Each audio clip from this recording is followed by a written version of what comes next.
I am a 13 times published illustrator. It sounds kind of fancy. If you want to learn more, stick around. Hi, Maria here from myartpixie.com, and in today's video I'm going to share with you how I bring in an income with my children's book illustrations and my book cover art.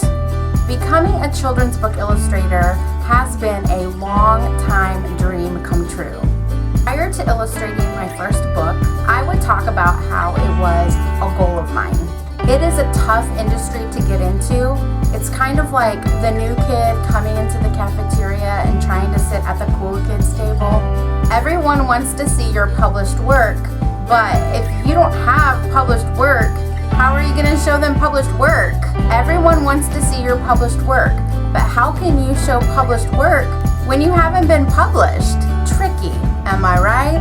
This is what a lot of young illustrators run into, because you have to have published work in order to move forward in the industry. One day I found a way around this. It's called self-publishing. My friend Deetra wrote a book and she told me all about it, and I got super excited, and I told her that I had always wanted to illustrate a children's book. And so together we did a collaboration. But we were both new at this. She hadn't published a book yet, and either had I. So we looked into self-publishing and decided we would go that route. Then at least we would have a published book in our hands. So it was kind of a no-brainer. We looked into some self-publishing companies, and we decided in 2007 we were going to go with Author House Self-Publishing. Tie Tie Quacker and the Hidden Treasure was born. We thought we had arrived. We both had a published book in our hands, and we were so excited. We did book signings, and we set up our table so that people could come and check out the book and purchase it from us. We really thought we were big time. However, reality hit when we both had to move. You see, we were military wives, and you move around a lot.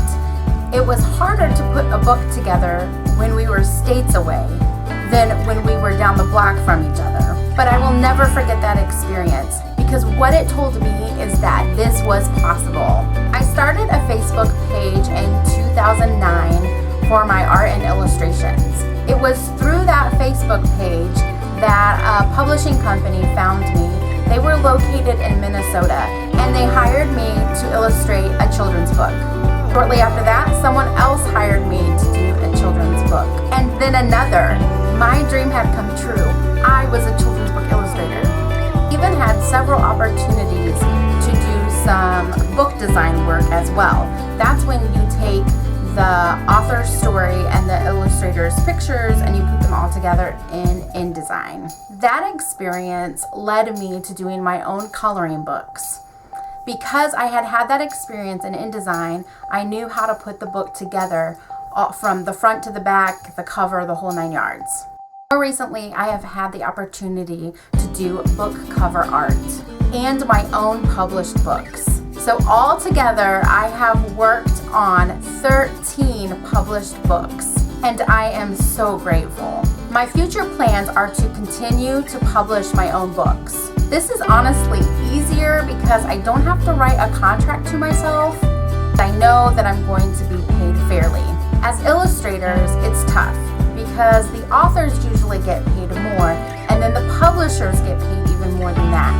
So you're kind of at the bottom when it comes to illustrations. And it's too bad because the illustrations are what bring the book to life. Usually we only get 5% of each sale.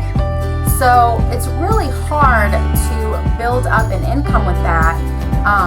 But it is an income stream, but you'd have to have like tons of books out there, and especially in the mainstream marketplace. Scholastic or something like that, where your book is out in front of people constantly.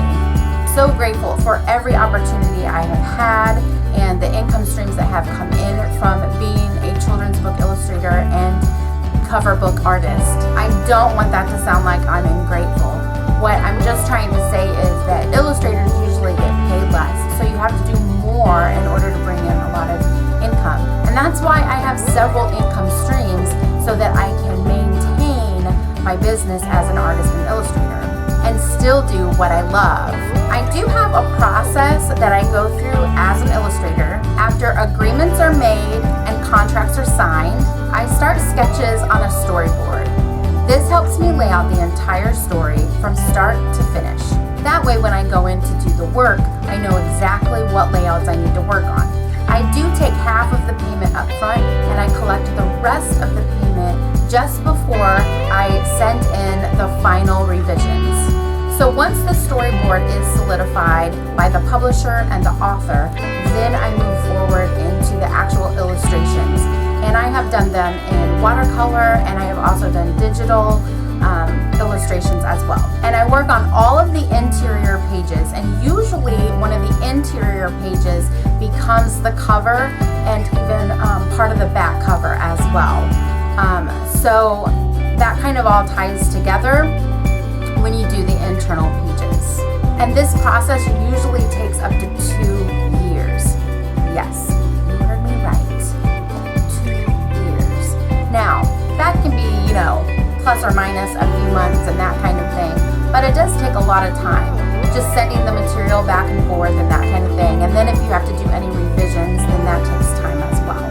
So that means that you may not have a copy of your book in your hand for a long time.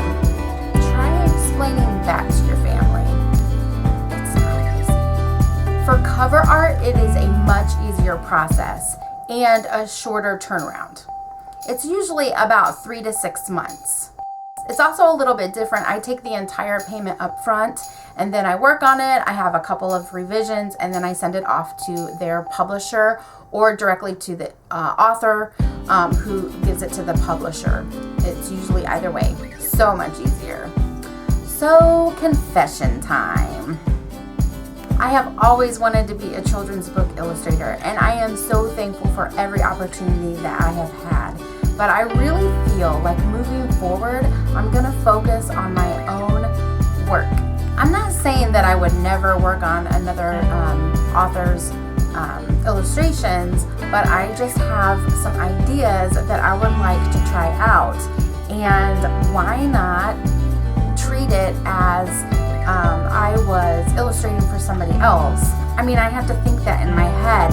Otherwise, I can't motivate myself to do it.